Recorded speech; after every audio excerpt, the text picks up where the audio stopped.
Alright, we are going to look at some of the Opus tones for bass. This is a combination of the ones that came on it, some of the artist presets that came with it, and then some that I put together myself. So we're just going to use the P bass with flats here as our sort of standard sound. We'll play through a few of the sounds. So this one.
This is sort of the Motorhead sound. So.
Alright, that's a few of the presets there, and there's a ton of stuff you can do. You can move mics around, you can change mics, you can change which side of the speaker the mics are on, you can change the speaker, you can change the angle of the microphone.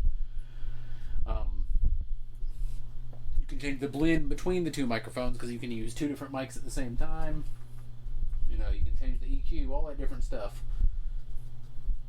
And there's a ton of stuff just that comes with it, but then there's also hundreds of different cabs on their website that you can download, like their Dyne IRs is what they call them. It's basically it's like an advanced IR. You know, normal IR is just like sort of a snapshot of one setting. It's an IR, but it's one that you can modify, which is the moving the mics, changing the angles on the mics, changing the position on the mics, all that. So it's very cool. I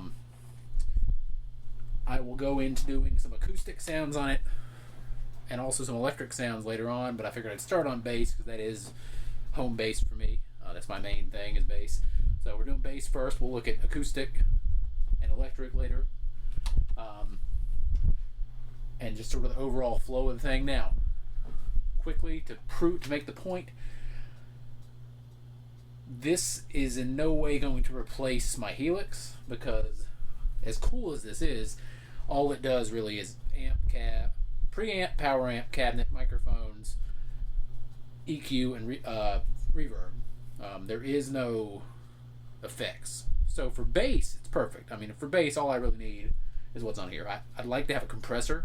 I usually do use one, but I can get by without it. But as far as just, a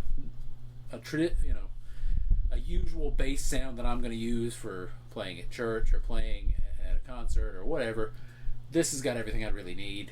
It also has a noise gate, which isn't really something I need on bass very often, but it's good to know it's there.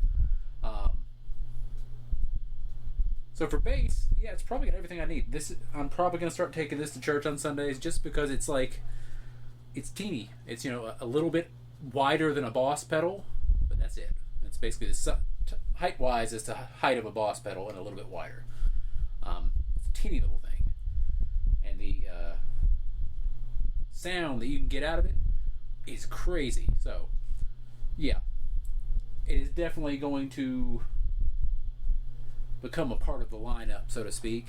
And for Sundays where I'm playing bass or anything else where I'm playing bass, it might be the number one go-to just because it's so little. Like, I can stick it in the pocket in my gig bag and not have to carry around this giant bag over here, which isn't bad, but, it is what it is. Now, for acoustic, we'll see. For electric, no, it's definitely not going to replace the Helix. If I'm playing electric and I'm doing anything more than just straight rhythm stuff, I'm definitely going to have the Helix because it has all the delays and the phasers and all the fun stuff that you can do with electric, which you can also do with bass, don't get me wrong, but I don't need it on bass. Some of you out there are saying, we don't need it with guitar either. Okay, whatever. You do you. I like to have effects. I like delay. I like reverb. I like phasers. I love phasers. Especially with flanger. Anyway, that's a whole different video. I need to do that sometime. My favorite, like top 5 effects in the Helix or something.